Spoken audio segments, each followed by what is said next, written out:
It's for fun. Don't worry, I won't tell nobody. Hello, YouTube. Kind of doing a video blast here and uploading quite a few different ones while I have these out of storage. All of this stuff is going back to storage today.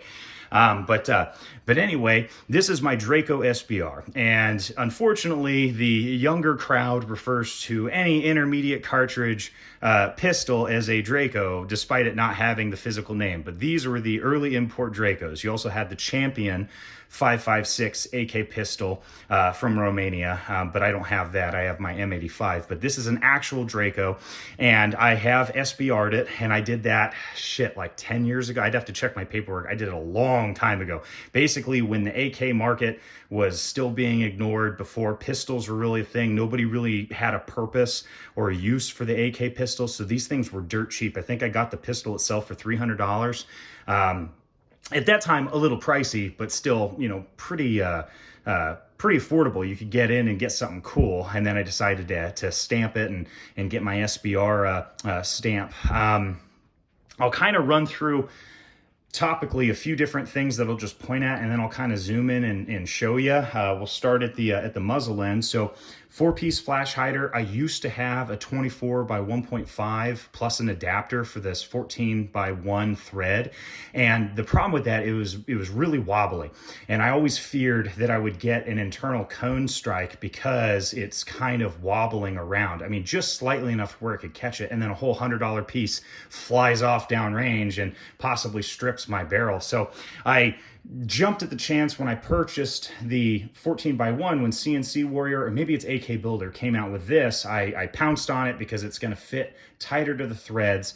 And then right behind it, there's a new product out called the LBE AK Crush Washer. And that, I'll zoom in here in a minute, but that just helps you tension down your muzzle devices for your AK. And the cool thing is back in the day, you used to take your muzzle device and sand it down on the butt end to get it to time properly so it would fit tight, and I'm just not a huge fan of that. So when I found these crush washers, I did have this muzzle device on there, and it was a little wobbly, but once you add that crush washer, holy fuck, it is phenomenal. They are made, I believe, out of aluminum, because it was really soft when I was tensioning this down, and I had a screwdriver up against it. I sort of rubbed the edge pretty easily. I mean, I didn't crank on it on the outside. I just was tensioning down the muzzle device, and sure as shit, kind of marred the edge. So it is very soft metal, but it works really well for its intended purpose. You will notice the little cleaning rod there. That is simply for aesthetics, as is the tourniquet back here. You could pull this out and go up under the hump and use it for cleaning purposes, but I don't. I just have it there because it's this open space that I would rather have filled, as opposed to having this removed, and it just feels incomplete. You will notice up top, I have the Bakelite forearm set, and I purchased this when it was dirt cheap. This used to be a tactical build with like an AR stock and a Texas Weapon Systems rail up top, and this like early quad rail setup when they first came out on market. And I had it like that for a little bit, and then I was like, you know what? I got ARs that are, I could ninja out and do that stupid tactical bullshit. Let's go ahead and utilize what I have in my parts bin. And I slapped this on there, and I noticed that the rear end was fairly loose. This isn't designed for the Romanian receivers. So I bought this ferrule here, and what that does is it basically fits in and allows you to gain tension in the back part of the front part of the receiver, but the back part of the forearm. And then I had to tamp down the edges so it kind of enveloped the back end of the forearm and wouldn't snag, and it worked out perfectly. I was worried about the corners, but as I hammered it down with a little jeweler hammer, it did exactly what I thought it was going to do, and now it is a slick setup, and the lower forearm is incredibly tight. It wasn't an issue of tension up here. I didn't need any kind of lower forearm tension spring. I just needed this to be able to rest inside of the receiver itself, since that's the part that was wobbly. And then next, as you hop up to the upper handguard, Most guys will tell you, well, use a little spring in here to get this to lock in. And sure enough, it'll lock in tight up top, but it still wanes side to side pretty aggressively. So inside of here, I have an inverted lower forearm retention spring that pushes up. So it rests on the barrel and pushes up into the handguard where there's this little space.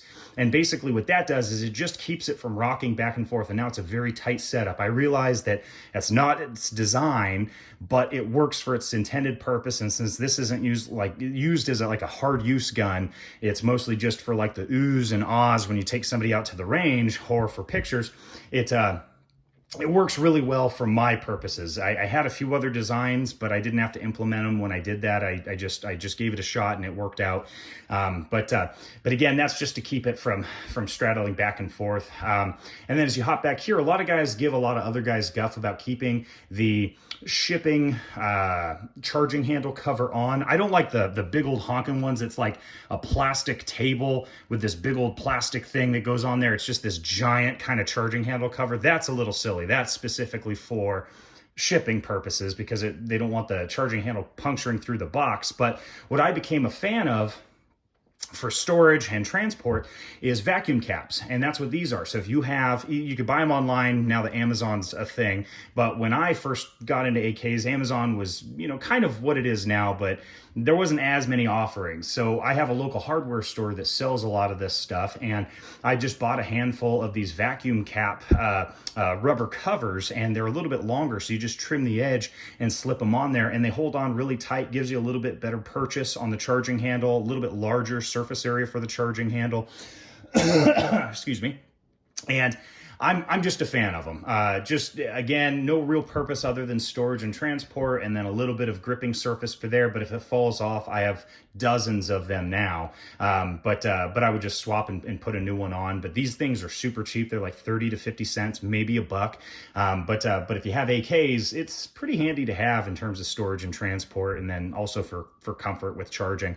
And then as we hop over here, obviously, Bakelite mag. I have made the conscious decision to only shoot Bakelite mags or drums out of this. I don't let any other magazine touch this rifle. It is strictly a heavy diet of Bakelite mags and Bakelite mags only, because that's kind of the aesthetic for this. Then as we go further back over here, you'll notice this lighter colored pistol grip. So you kind of have to watch like a hawk the surplus websites to be able to pounce on these deals, as these things will come in from time to time. And I had a darker Bakelite grip that didn't match the forearm, and I was simply trying to go after something that matched my forearm, which was proving to be difficult until these came in, and they were specifically noted as lighter orange Bakelite. And I was like, I'll take it. So I bought it. And then you will notice underneath here, this is a sling plate adapter, and I only added that to give a little bit more rigidity underneath the receiver, since I have my stock plugged into the rear trunnion. Whether or not it really works like that, who's to know, but the grip nut that goes through the receiver goes in through a hole here, plus the plate itself goes to the back side of the trigger guard. So again, kind of creates this very firm, sturdy surface to mount my grip to. But what I ran into is an issue with pistol grip length. And so luckily, again, on the surplus site where I got this, two birds with one stone, they had a longer grip screw available, and it had enough threads to get me up and in there with this plate, and worked perfectly. So that kind of all timed out exactly as I intended, and was allowed me to finish this back half to get everything to match. And then hopping further down here, this is either the Manticore or Ace folding adapter. I can't really recall which, but they operate the same. They have little mounting holes back here that the two bolt system fits in through. And the most stressful part about this back in the day is trying to line up my drilled and tapped holes so that they were perfectly aligned to where when I added a stock or a folding adapter that it was nice and square. And luckily, as you can see here, it lines up just about perfect. Folds up. That's the other thing that you have to pay attention to, is it folds up just fine.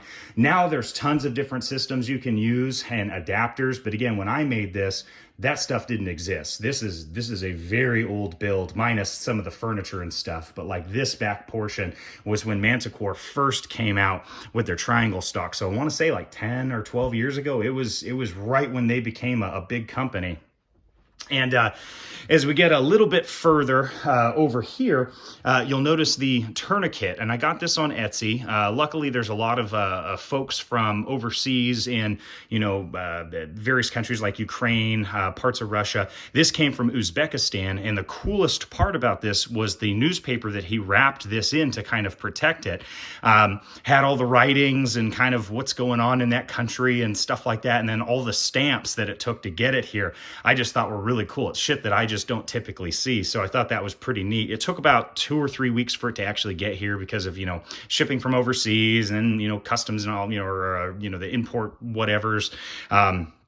But timed out perfectly. And again, I'm kind of going for a whole AK-74U style of build, just because it's something that I have. And instead of going out and buying a 5.45 rifle, I make use of the 7.62x39 a lot more. And I have real no purpose for a 5.45 at this point, since I have 5.56 AKs. But that's what this is added to on the back is, one, it kind of creates a warmer, more comfortable cheek rest on this aluminum stock. But two, it kind of ties that look together, and it does poof out quite a bit. You'll notice when I flip this over on the other side that I allowed the girth of the blowout kit to push out to kind of create a cheek rest on the other side, whereas I wanted this a little bit more flush so that when I fold this over, it can still lock in and close up just as I intend. But again, this isn't a hard use rifle. It's not like I'm intending on using a tourniquet. I just wanted it for the aesthetic. And since this is aluminum, I don't have to worry about rubber resting in here and a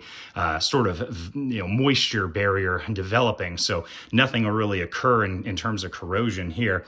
Next, as you get back to the far end, this is a UTG butt pad, and these can be used on a wide variety of things. You can actually use these on underfolders.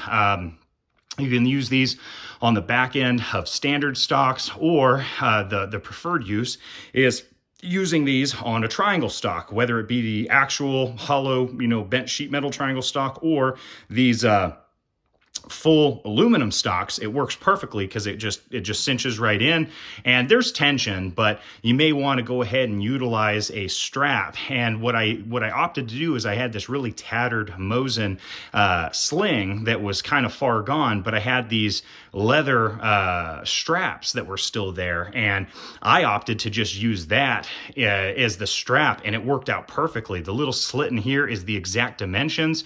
The only thing is the buckle itself kind of protrudes out through the hole, so I had to add it to the far side. I'm a right-handed shooter, so I had to have it on this side, but have it inside enough to where when this folds over, nothing's scratching the receiver itself. And again, you'll notice the finish wear here. That's from a different project, and I should probably touch that up. This is just a paint coating. That's all that is.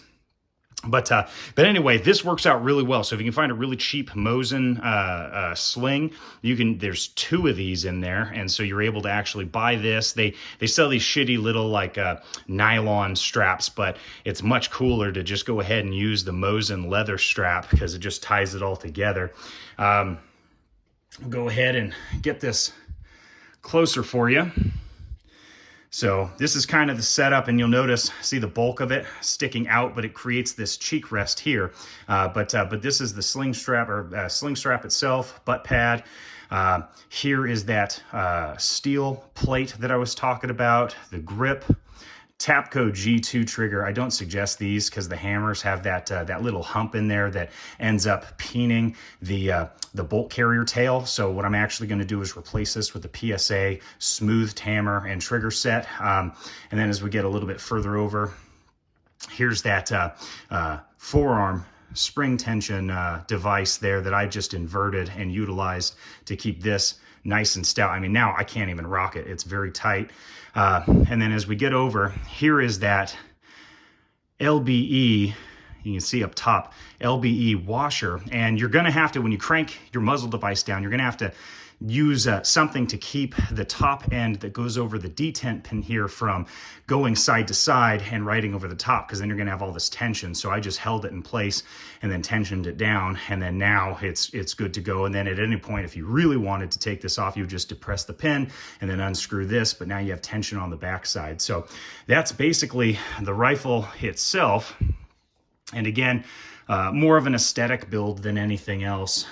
Just wanted to kind of have something fun that has the same aesthetics as something you would see overseas. And it's been a fun project, but it's basically complete. Once I got that tourniquet, I may fuck around with this a little bit more, and I may go ahead and do a smaller blowout kit inside of the tourniquet rubber wrap here. But for right now, it works. You kind of have to play with how you wrap it and where you want the two plastic pins that fit inside of the tourniquet to actually lock into, where they're not going to snag on anything. But again, for right now, it works for what it is.